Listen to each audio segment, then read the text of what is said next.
Alhamdulillahi rabbil alamin. Wa bihi nasta'inu ala umuri dunya waddin. Wassalatu wassalamu ala asyrafil anbiya'i wal mursalin sayyidina wa maulana Muhammadin wa ala alihi wa sahbihi ajma'in. Subhanaka la ilma lana illa ma 'allamtana innaka antal alimul hakim.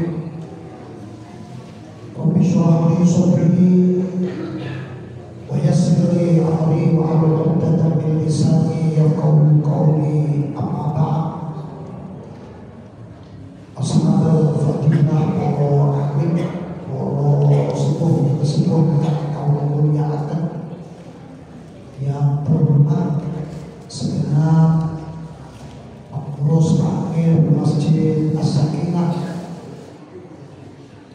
yang sama-sama kita muliakan banyak kita hari ini, Pak Saha Sedirola, Arya Manajer bersama para pejabat di lingkungan BSI, Bapak Ibu hadirin hadirat yang dirahmati Allah. Malam hari ini patut kita bersyukur kehadiran Allah Subhanahu wa Ta'ala. Kita bersama-sama dapat memperingati kelahiran junjungan kita Nabi Muhammad Sallallahu Alaihi Wasallam. Rupanya takmir ini sudah begitu. Malam hari ini dikasih tema meneladani sifat amanah Rasulullah Sallallahu Alaihi Wasallam. Ditambah ini kehadiran Pak dari BSI. Ada pepatah Arab yang mengatakan, Ra'su malil mar'i fi hayatihi wa sa'adatihi fi dawaini as-sidq wal amanah. Modal seseorang sukses di dunia dan akhirat adalah yang pertama as-sidq, jujur, dan yang kedua al-amanah, dapat dipercaya. Rupanya dua modal inilah yang ada pada diri Rasulullah Sallallahu Alaihi Wasallam. Sampai-sampai Michael Hart membuat buku 100 orang tokoh dunia. Beliau ini menempatkan Rasulullah Sallallahu Alaihi Wasallam pada peringkat pertama. Suatu saat ketika simposium, rupanya dia ini dihujat oleh seluruh audien yang ada. Dia ini seorang Kristen Protestan, tapi kok bisa menulis Muhammad Rasulullah ini adalah orang ternama, orang yang paling berpengaruh besar di dunia ini, di ranking pertama. Begitu semuanya menghujat, akhirnya beliau menceritakan. Kata beliau, saya meneliti 28 tahun lamanya, dan sekarang Bapak Ibu semuanya bisa saksikan 1400 tahun yang silam Rasulullah Sallallahu Alaihi Wasallam dakwah ini yang ikut hanya 4 orang. Yang satu temannya Sayyidina Abu Bakar As-Siddiq, yang kedua istrinya Sayyidah Khadijah Al-Kubra, yang dua ini masih anak-anak, Sayyidina Ali karramallahu wajhah dan Bilal bin Rabah. Tapi yang aneh,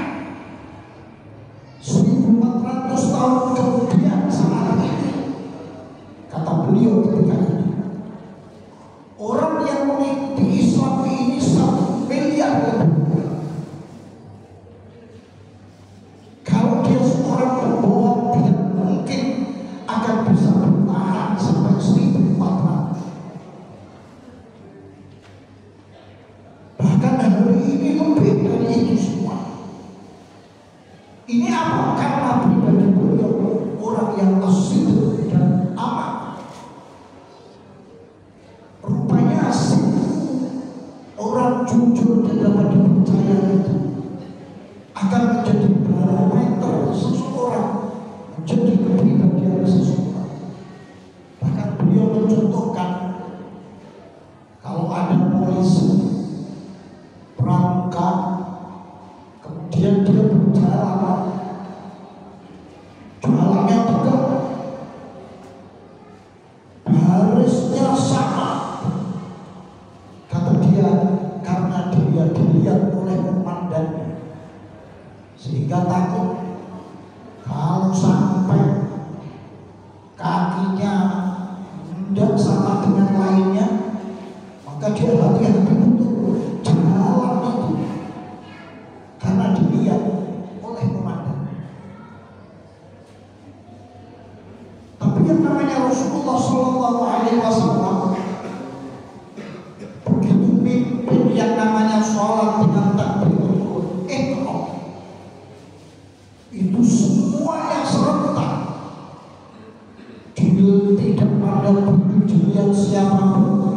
Begitu beliau memandangkan Allahu Akbar, belakang makmum itu semuanya Allahu Akbar. Sami Allahu liman hamidah, rukuk, i'tidal, sujud, semuanya sama. Maka saya teringat dulu ketika Pak Masud menjadi wali kota, saya ini sempat diminta untuk menjadi dewan juri.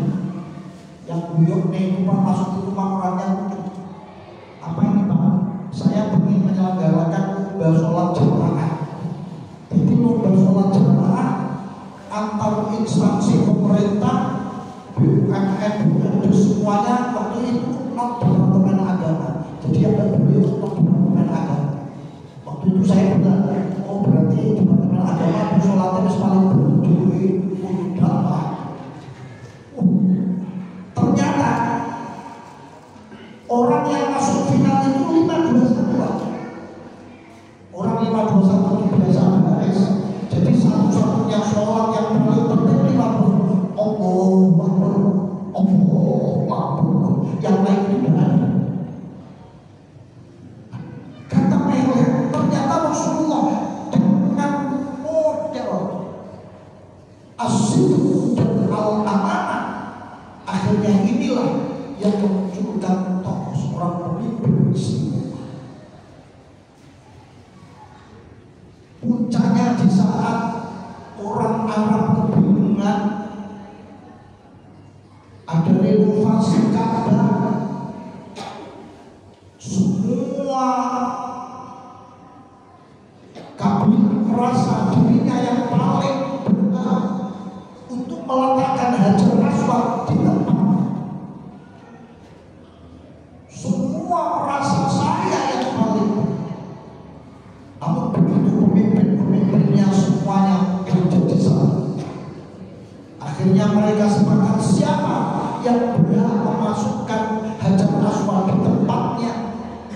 Di saat renovasi itu sudah selesai, akhirnya mereka semuanya berpendapat, besok subuh siapa yang pertama kali masuk ke Masjidil Haram, itulah orang yang berhak untuk memasang Hajar Aswad di tempat. Kira-kira pimpinan kabilah-kabilah sudah siap besok pagi duluan, tapi semuanya kaget begitu masuk ke area Masjidil Haram. Ternyata orang yang duluan masuk di dalamnya Rasulullah Shallallahu Alaihi Wasallam.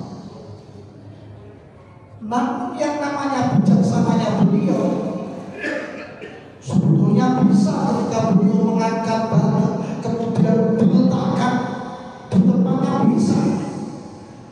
Rupanya EQ-nya yang luar biasa.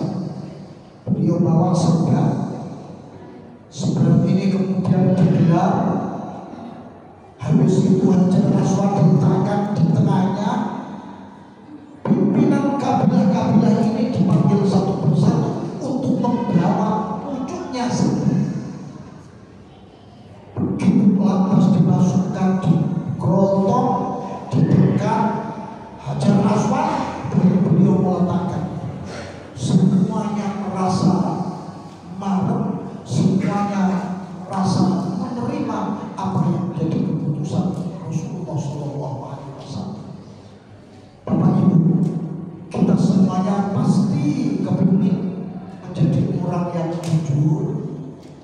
ingin menjadi orang yang amanah.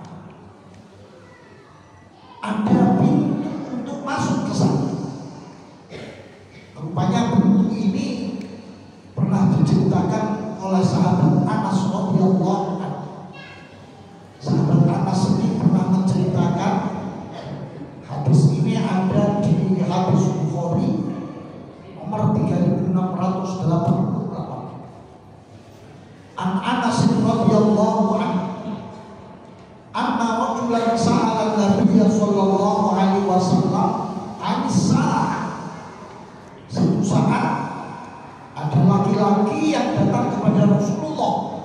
Kata sahabat Anas, laki-laki itu bertanya kepada Rasulullah, mata sa'ah ya Rasulullah, kapan datangnya hari kiamat? Semua orang kaget. Belum apa-apa utang, kiamat mulai apa? Rasulullah tidak menjawab, tapi Rasulullah bertanya kepada laki-laki tadi, wa ma'ada a'tadda laha, apa yang kamu siapkan untuk datangnya hari kiamat? Kok tanya tentang hari kiamat? Laki-laki ini menjawab, la syai'a, saya tidak punya persiapan apa-apa wahai Rasulullah, illa anni uhibbullaha wa rasulah. Saya hanya punya persiapan satu, saya cinta kepada Allah dan cinta kepada Rasul. Bapak Ibu, cinta ini merupakan kunci amal kalau seseorang kepingin punya sifat as-sidq, jujur, al-amanah, dapat dipercaya. Dalam ayat Al-Quran Al-Karim, Rasulullah mensinyalir bagaimana cara kita ini cinta kepada Allah, bagaimana kita ini bisa benar-benar senang terhadap apa yang Allah perintahkan untuk kita. Rupanya konsepnya sama.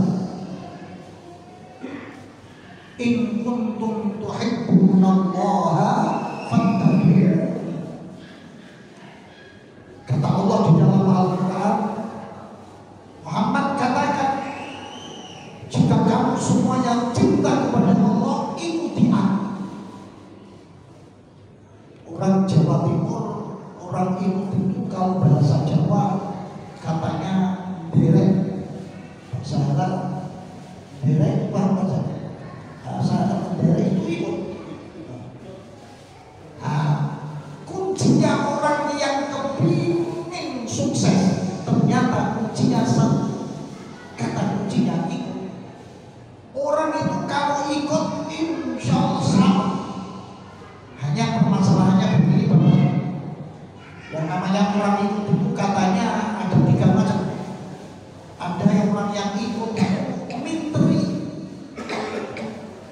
sudah diberitahu alamatnya Masjid As-Sakinah Mojokerto Indah, jalan itu terus diberitahu wes dari teman-teman tidak sama.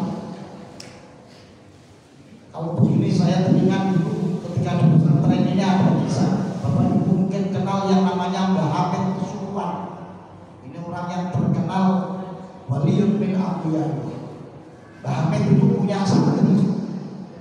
Santrinya itu soal pada Mbah Hamid, beliau ini mau ikut MTQ, soal Tilawatil Quran ke Jakarta. Matur sama Mbah Hamid, saya mau ke Jakarta mau ikut MTQ, mohon doa restunya. Mbah Hamid ini masuk ke rumah, ke kamar.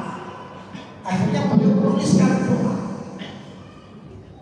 Habis itu santri tadi dibilang, nah ini doa nanti sebelum kamu tampil kamu baca sekali. Kamu dapat doa dari Mbah Hamid semuanya.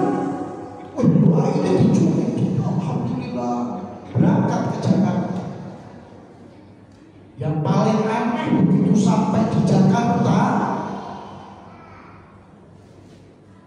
MTQ, pulang ditanya sama Mbak. Nah, gimana MTQ di Jakarta sukses? Anak ini jawab, Yai, saya juara 3. Mbak bingung, saya kok bisa juara 3? Apa sampean tidak tak kasih doa? Nggih, jenengan paling doa. Sampean baca, nggih, saya baca. Berapa kali saya baca? 3 kali. Oh, salah dewe. Saya nggak bilang 3 kok. Baca sekali selesai. Wong itu menunjukkan juaranya. Nah, tapi karena santri ini minteri, mulai senapi dibocok mental, jadi juara 3. Oke, kalau bahasa Pak Edi kira-kira untung kok sama ngocok mental, cocok bingung kan sih jadi juara. Kadang-kadang orang doa itu dia anak sendiri ini doa terus di bulan Palembang.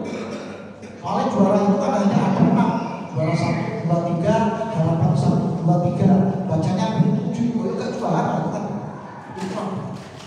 Ada lagi orang yang kedua. Orang kedua ini kadang-kadang gampang hubung. Ibaratnya kalau kita sudah masuk di area masjid ini, yang ikuti sudah apa yang ada di masjid ini selesai kan. Tapi kadang-kadang pikir macam-macam. Ini yang kadang-kadang.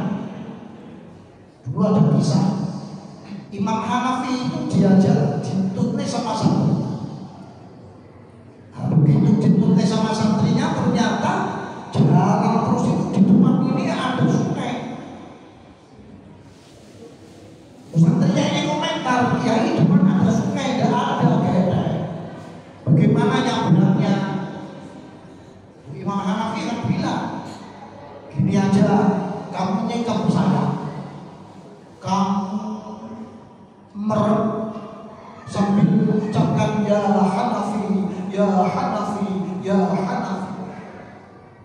Akhirnya betul merem, nyekap, bilang ya Hanafi, ya Hanafi. Keistimewaannya santri ini karena ngikutin. Subhanallah, Imam Hanafi punya keistimewaan. Jalan di atas air itu bisa jalan terus. Tapi begitu sampai di tengah dia mulai mikir, kok saya tak sebut Hanafi, Hanafi berapa? Mestinya kan kalau kita pakai asmaul husna, ya Hafid, yang jaga, ya Nasir, yang menolong. Bukan ada ikuti aturan. Orang stop dia ini masuk kali. Ditanya kenapa? Di tengah-tengah ini waktu goyang Bapak Ibu. Kadang-kadang kita hari ini ternyata yang paling penting kita yakin husnul kepada Allah. Hari ini Allah berikan rezeki kepada kita, profesi kita yang macam-macam. Itulah yang terbaik. Tidak usah mengambil mikir sana-sana, tidak usah. Ini yang terbaik yang kita syukuri. Itulah yang terbaik. Makanya yang terakhir itu yang paling aman. Orang kalau mengikuti apa yang ditentukan oleh Allah dan Rasulnya, sudahlah, orang itu pasti akan selamat. Kalau bahasanya santri, katanya orang santri itu derek kiai. Sudahlah, kalau dia ini yakin derek kiai, tidak ada seorang guru itu akan menyengsarakan murid-muridnya, itu tidak ada kamus. Tapi karena orang yang derek dengan kaidah yakin, tidak terpengaruh macam-macam, akhirnya orang ini akan selamat. Tapi sebenarnya orang yang di tengah jalan ini kadang-kadang gampang terpengaruh. Inilah yang kadang-kadang menjadi hati ini buyar.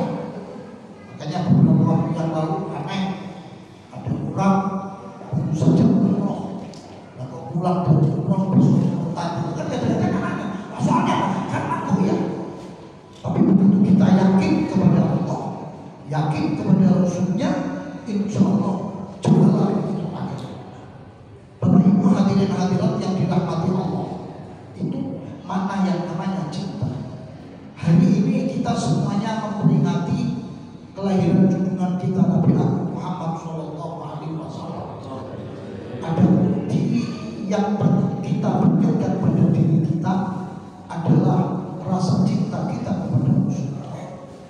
Ternyata orang yang punya rasa cinta itu kalau kepada sesama makhluk yang lain kadang-kadang ada kata kecewa.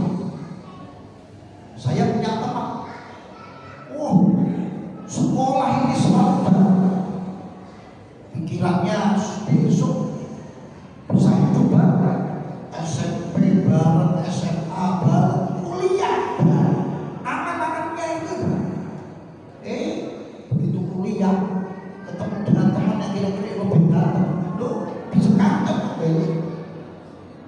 itu manusia. Tapi yang namanya orang cinta kepada Rasulullah tidak ada kata kecewa. Bapak Ibu, di dalam Al-Quran ini ada sosok yang rupanya dinas oleh Allah. Orang ini calon penghuni neraka. Siapa itu? Abu Lahab. Abu Lahab itu pamannya Rasulullah. Rupanya Abu Lahab ini dinas di dalam Al-Quran,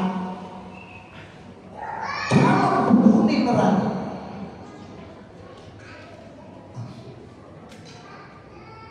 Syekh Al-Hafidz Syamsuddin Ibni Nasiruddin Ad-Dimashqi, beliau ini menceritakan, idza kana hadza kafiran jahadan bitabbat yadahu fil jahim mukhalladan ata annahu fi yaumil ithnain daiman yukhaffafu minhu lis-sururi bi Ahmad faman dhallu bil abdil ladzi tula amrihi bi Ahmad masrura wa mata Ahmad.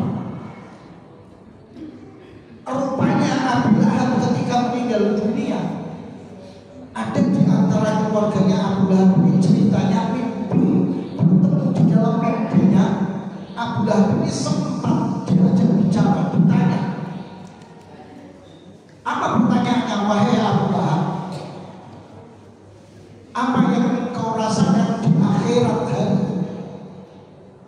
Dijawab oleh Abu Lahab, hari-hari saya tidak enak sama sekali.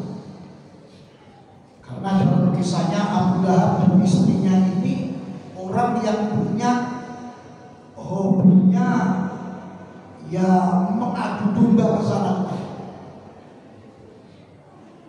Saya tidak ada perasaan enak sama sekali. Tapi ada tapinya. Setiap hari Senin rupanya saya dapat dispensasi.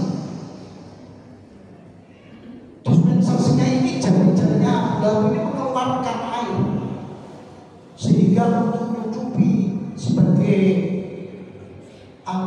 pelepas dahaga. Akhirnya sempat ditanya, apa yang menyebabkan engkau mendapat dispensasi dari Allah sehingga engkau keluar airnya dari jari-jari itu dan untuk minum? Jawabannya Abu Lahab di saat kelahiran Rasulullah SAW ada perasaan cinta, ada perasaan bahagia. Kalau ibu-ibu yang biasa membaca maulid ini ada kisah lahirnya Rasulullah. Fahtazzal arsy taraban wastibsyara. Arsy ini goncang ketika Rasulullah mau lahir. Wasdadal kursiyyu haibatan wa waqara. Sehingga sama kerajaan Allah haibah wibawa. Wamtala'atis samawatu anwara. Langit ini terang benderang.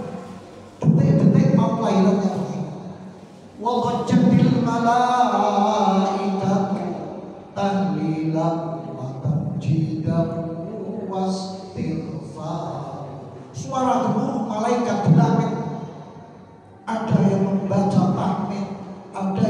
membaca tahlil, ada yang membaca istighfar, mengiringi kelahiran Rasul. Di saat detik-detik Rasulullah mau lahir,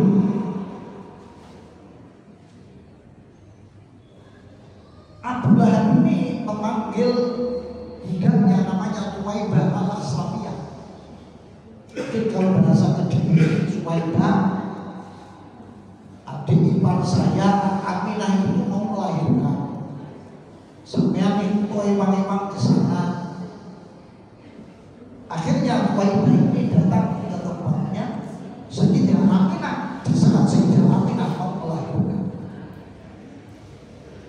Syekh Abdul Rahman Ad-Dimani itu di dalam kitabnya mencerita lahirnya Rasulullah ini rupanya tidak model seperti umumnya manusia. Manusia lahirnya ini tidak.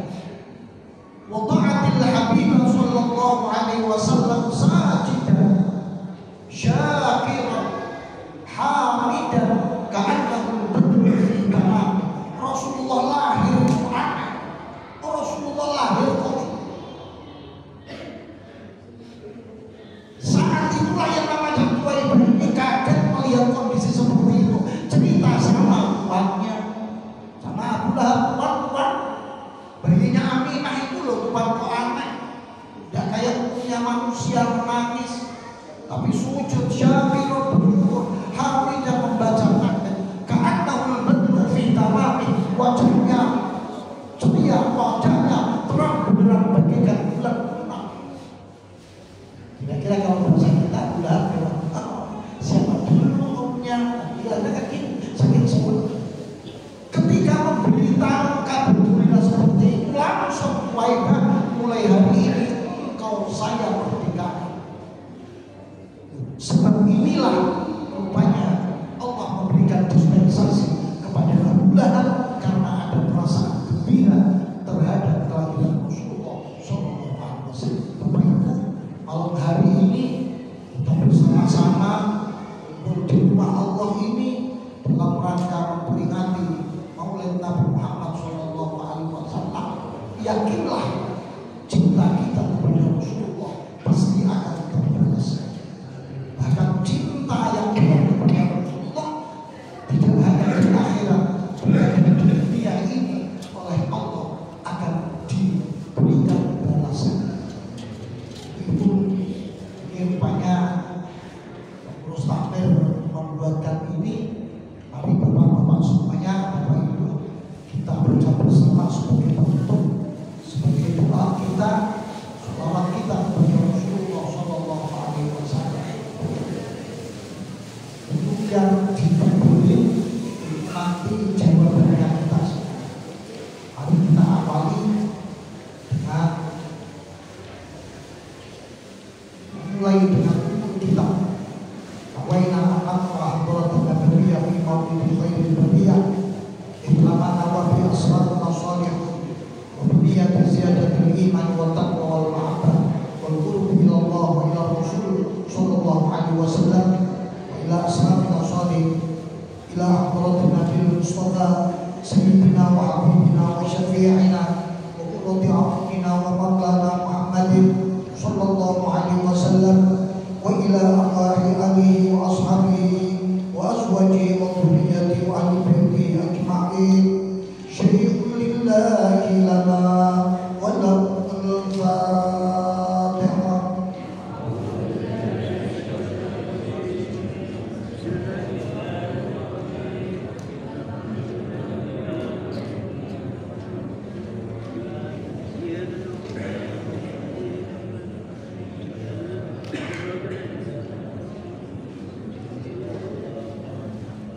ثم إلى أرواح آبائه وإخوانه من الأنبياء والمرسلين وإلى الملائكة المقربين أجمعين والصديقين والشهداء والصالحين وإلى أرواح الأئمة المجتهدين ومقلدين في الدين وساداتنا وحبايبنا الحسنين والحسين وإلى أولياء التسعة ومن حولهم أجمعين ورسلهم وفضوعهم.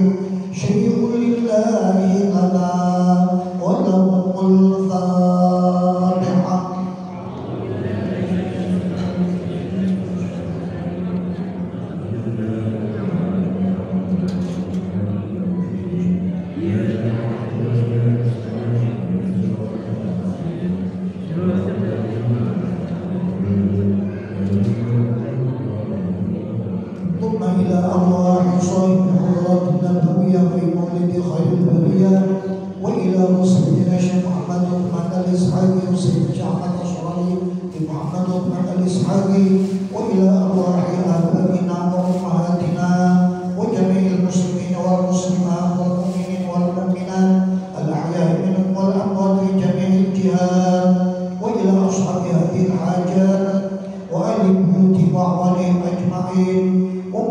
أصولهم وفروعهم على نية الصدق والقبول بحصول الأمل والمقبول بجاه وشفاعة الرسول سيدنا محمد صلى الله عليه وسلم شيء لنا ولهم الفاتحة.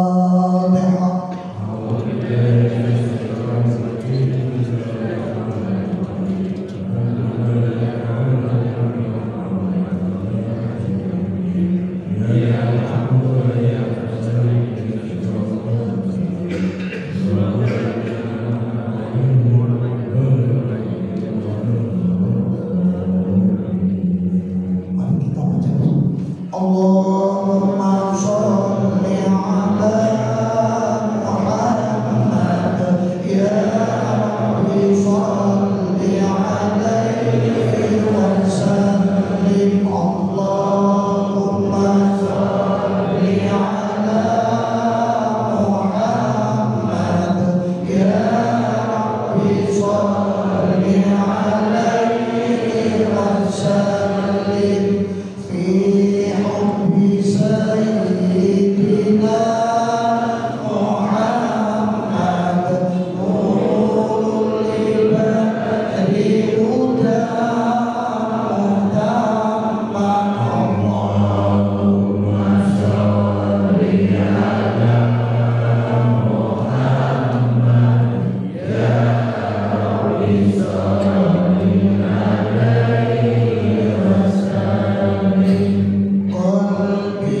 وصل وسلم على سيدنا محمد في المرسلين وصل وسلم على سيدنا محمد في كل وقت وحين وصل وسلم على سيدنا محمد في الملأ الأعلى إلى يوم الدين وصلى الله عليه وسلم جعلنا الله وإياكم ممن يستوجب شفاعته ويرتجي به من الله رحمته ورأفته والحمد لله رب العالمين.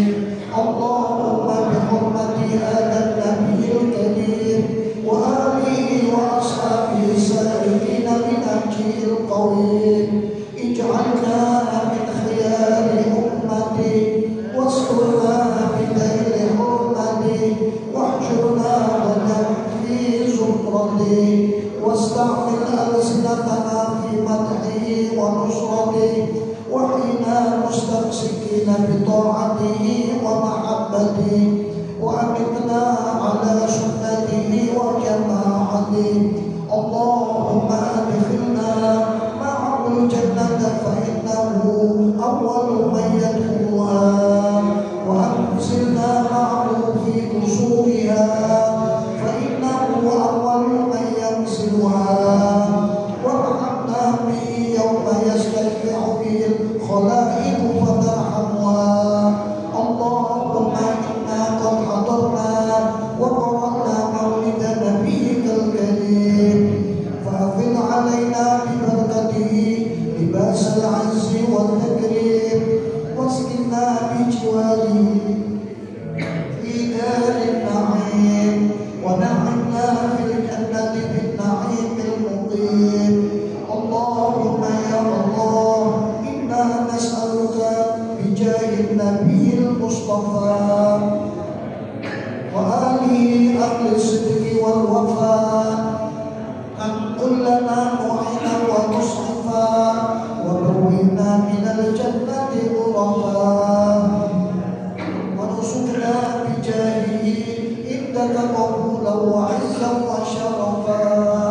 اللهم إنا نتوسل إليك بنبيك المختار وآله الأطهار وأصحابه الأخيار السادة الأبرار أن تغفر عنا الذنوب والأوزار واحرسنا من جميع المخاوف والأخطار واجمع بيننا وبينهم في دار القرار وتقبل منا ما قدمناه من يسير أعمالنا في الإعلان والإصرار وارحمنا برحمتك واغفر لنا بمغفرتك إنك أنت العفو الغفار الرحيم الستار الكريم الجبار الواحد القهار.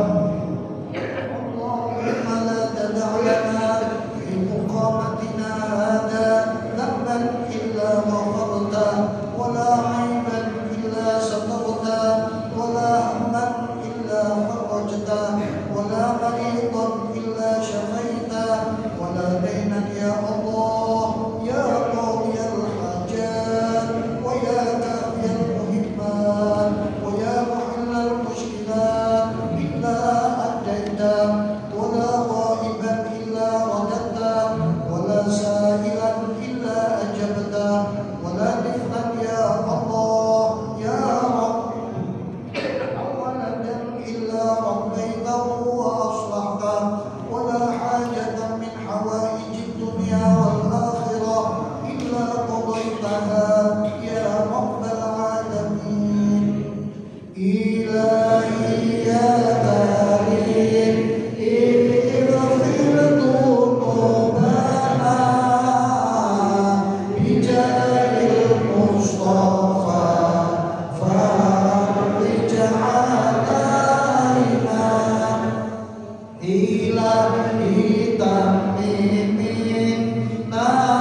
Amen.